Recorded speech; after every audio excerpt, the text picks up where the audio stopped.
Kalau sekali saja bisa jadi memang kebetulan, tapi begitu terjadi 2 kali, nah ini kita pun bisa mempertanyakan, siapa yang sudah mengatur semua ini dari balik layar?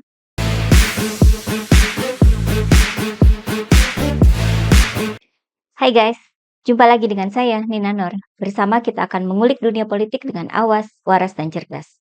Dalam bulan-bulan menjelang pemilu, kita kok jadi sering mendengar soal pelanggaran etik. Dimulai ketika terjadi pelanggaran etik di MK oleh pamannya Gibran, iparnya Pak Jokowi. Wong dari hubungan keluarga saja sudah terlihat ada potensi konflik kepentingan ya. Ini kabarnya sudah menjadi kekhawatiran sejak Anwar Usman ini menikah dengan adiknya Pak Jokowi. Mereka menikah pada bulan Maret 2022. Ternyata ketika menikah itu Anwar Usman sudah didesak untuk mundur dari MK. Karena sebagai ketua MK dia akan menyidangkan perkara-perkara yang berkaitan dengan presiden dan kepentingan politik presiden. Ini yang bicara adalah Direktur Pusat Studi Konstitusi Universitas Andalas, Ferry Amsari. Konflik kepentingan akan muncul karena dalam setiap pengujian undang-undang, presiden jadi salah satu pihak yang berkepentingan. Konflik kepentingan ini harus dijauhi oleh ketua MK agar MK itu tetap punya marwah. Jelas ya, kekhawatiran ini enggak mengada-ngada. Namun, ternyata ada yang tidak setuju dengan desakan itu. Ada yang nggak setuju dengan permintaan mundurnya Anwar Usman ketika menikah dengan adik Pak Jokowi, yakni Partai Gerindra. Menurut Habibur Rahman, anggota DPR RI dari fraksi Gerindra, terlalu berlebihan jika Anwar Usman diminta mundur dari MK karena menikah dengan adik Pak Jokowi. Ini disampaikan pada bulan Juni 2022. Pada waktu bersamaan, pada bulan Juni 2022 itu, seorang ahli hukum tata negara, Bivitri Susanti, sudah mewanti-wanti soal pelanggaran etik oleh Anwar Usman. Kata Bivitri, bukan soal pernikahannya yang tidak disetujui, tetapi begitu menikah dengan adik presiden, maka Anwar Usman akan selalu menemui dilema etik dalam hampir semua perkara MK, karena undang-undang kan dibuat oleh presiden dan DPR. Bivitri memperingatkan bahwa persoalannya sekarang adalah etik, kepatutan, ukuran-ukuran etik, mencegah sesuatu yang belum terjadi. Itu bedanya dengan hukum. Benturan kepentingannya belum terjadi, tapi potensinya sudah ada. Dan ternyata setahun kemudian, apa yang dikhawatirkan itu benar-benar terjadi. Jadi setahun sebelum ada pelanggaran etik di MK yang menjadi karpet merah buat Gibran maju jadi cawapres Prabowo, ternyata 1 tahun sebelumnya ketika sudah ada kekhawatiran para ahli hukum terkait potensi pelanggaran etik, Gerindra, Partai Gerindra ini sudah pasang badan ya. Ini faktor X yang pertama. Faktor X yang kedua adalah pelanggaran etik di MK. Itu memang sudah diputuskan oleh Majelis Kehormatan MK. Namun, yang kena sanksi hanya Anwar Usman. Itu pun sanksinya hanya dipecat dari jabatannya sebagai ketua MK, bukan dipecat dari MK. Lalu, bagaimana nasib pencawapresan Gibran? Aman kok. Waktu itu Gibran sama sekali tidak kena dampak administratif gara-gara keputusan MK-MK soal pelanggaran etik oleh pamannya. Padahal, waktu itu ada beberapa pakar hukum yang menyatakan bahwa MK-MK bisa membatalkan putusan MK terkait syarat usia yang memungkinkan Gibran jadi cawapres. Ada pula pakar hukum tata negara dari Universitas Pajajaran yang melihat bahwa MK-MK seperti mengesampingkan sebuah pasal tentang kekuasaan kehakiman.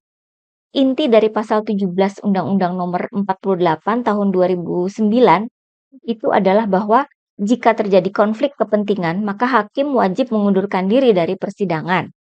Lalu, jika aturan ini dilanggar, maka putusan hakim dinyatakan tidak sah. Intinya begitu ya. Menurut pakar hukum Unpad itu, MK-MK tidak punya alasan mengesampingkan pasal 17 ini. Namun menurut ketua MK-MK, mereka punya alasannya. Jadi ada perbedaan pendapat soal itu ya. Kalau saya sih masih mempertanyakan ya, kalau menurut beberapa pakar hukum bisa membatalkan putusan MK, Mengapa tidak ditindaklanjuti oleh MK-MK? Nggak mungkin dong para pakar hukum itu bicaranya ngawur, karena ini kan soal hukum. Artinya yang terjadi itu kan perbedaan interpretasi ya. Kenapa MK-MK tidak bikin terobosan jika memang tidak ada aturan yang dilanggar? Nah, kalau hanya terjadi sekali, kita bisa menyebutnya sebagai sebuah kebetulan. Tapi kalau kejadian sampai 2 kali, maka kita patut untuk mencurigainya bahwa itu bukan sebuah kebetulan. Seperti sudah ada yang mengatur, yang mengendalikan di belakang layar. Faktor X nomor 2 tadi itu terulang lagi.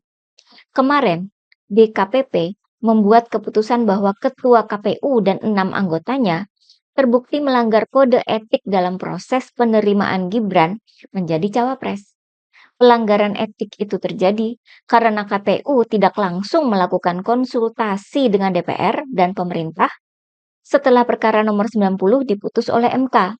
Konsultasi harus dilakukan oleh KPU untuk mengubah peraturan KPU selaku aturan teknis Pilpres. Namun, konsultasi dengan DPR baru dilakukan 7 hari sesudah putusan MK dibacakan, sehingga KPU bisa merevisi dulu peraturan KPU. Nah, ini peraturan KPU belum direvisi, tapi berkas pendaftaran Gibran sudah diterima oleh KPU. Lalu, apa sanksi dari pelanggaran etik ini? Ternyata yang kena sanksi, ya hanya pihak KPU aja. Sementara Gibran tetap aman. Lagi. Wow, hebat ya. Dari DKPP sendiri menegaskan bahwa putusan DKPP itu murni putusan etik. Tidak ada kaitannya dengan pencalonan dalam Pilpres. Ini juga di-backup oleh Bawaslu. Padahal ada pendapat lain dari pihak yang mengadukan pelanggaran etik KPU. Bahwa untuk mengembalikan legitimasi moral yang sudah hancur, KPU harusnya bisa mendeklarasikan sebuah keputusan yang progresif. Pertama, mendiskualifikasi pasangan Prabowo Gibran sebagai peserta Pilpres 2024. Kedua, memerintahkan Koalisi Indonesia Maju mengajukan calon pengganti Capres-Cawapres tanpa Prabowo Gibran. Dan ketiga, menunda penyelenggaraan pemilu dalam waktu 2 kali 14 hari terhitung sejak tanggal 14 Februari untuk memberi waktu partai-partai Koalisi Indonesia Maju mengajukan capres-cawapres pengganti. Ini yang ngomong adalah seorang pengacara ya yang paham hukum. Artinya bukan sekedar omong kosong ya. Ada dasar-dasar kuat yang melandasi permintaan itu. Kemudian ada pula mantan ketua DKPP yang bernama Pak Muhammad yang menyatakan bahwa kalau misalnya DKPP-nya itu progresif, bisa saja mereka meminta KPU melakukan koreksi terhadap proses-proses yang dilakukan. Namun dalam putusan DKPP kemarin itu tidak dilakukan. Putusan DKPP disebut tidak masuk ke sisi hukum. Padahal dalam rekam jejaknya, putusan DKPP bisa memasuki ranah hukum. Misalnya, pada bulan Desember 2023, DKPP menyatakan seluruh komisioner Bawaslu RI melanggar kode etik dan pedoman perilaku penyelenggara pemilu karena melantik kader Partai Nasdem, Winsi Kuhu, sebagai anggota Bawaslu Kalimantan Tengah. DKPP memutuskan bahwa Winsi Kuhu ini dinyatakan tidak memenuhi syarat sebagai anggota Bawaslu Kalteng. Sehingga dalam waktu 7 hari kemudian Bawaslu mengganti Winsi Kuhu. Lalu pada tahun 2013, DKPP menyatakan sah dukungan Partai Kedaulatan atau PK dan Partai Persatuan Nahdlatul Ummah Indonesia atau PPNUI pada pasangan calon gubernur dan wakil gubernur Jawa Timur, Khofifah Herman. Dengan putusan DKPP ini, pasangan Khofifah Herman yang awalnya dinyatakan tidak lolos sebagai peserta Pilgub oleh KPU Jatim akhirnya bisa maju dalam Pilgub. Itu 2 kasus dalam rekam jejak DKPP ya, di mana putusan DKPP bisa masuk ke sisi hukum, bisa mengubah keanggotaan Bawaslu dan pencalonan pasangan dalam Pilgub. Lalu, mengapa putusan DKPP saat ini tidak bisa seperti itu? Kan itu pertanyaan besarnya kita. Melihat kembali faktor-faktor X tadi ya, yang pertama tahun 2022, yang kedua tahun 2023, dan ketiga tahun ini ya, semuanya punya satu efek terhadap keluarga Pak Jokowi. Baik potensi pelanggaran maupun pelanggaran etik itu nggak ngaruh. Nggak ada pengaruh apa-apa ke keluarga Pak Jokowi. Semua aman, pamannya Gibran aman, pencalonan Gibran juga aman. Kok bisa? Seakan sudah ada yang mengatur ya, bahwa ini loh aturan etik yang bisa dilanggar, ya udah langgar aja. Nanti kalau sudah dilanggar, sanksinya ringan kok. Hanya dipecat sebagai ketua MK, tapi masih ada di MK. Hanya dikasih peringatan, tapi masih ada di KPU. Sementara Gibran, aman Suparman, Tugiman, Suherman. Aman, nggak bakal kena. Kalau sekali saja, bisa jadi memang kebetulan. Tapi begitu terjadi 2 kali, nah ini kita pun bisa mempertanyakan, siapa yang sudah mengatur semua ini dari balik layar? Siapa yang sudah menjamin bahwa sanksi itu nggak berat? Siapa yang sudah menjamin bahwa pencawapresan Gibran tidak akan terpengaruh? Maka pertanyaan utamanya adalah, siapa yang paling diuntungkan dengan segala kejadian di MK dan KPU? Apakah teman-teman tahu kira-kira siapa? Sekian dulu dari saya ya, tetap awas, waras, dan cerdas. Begitulah penguin dan kura-kura.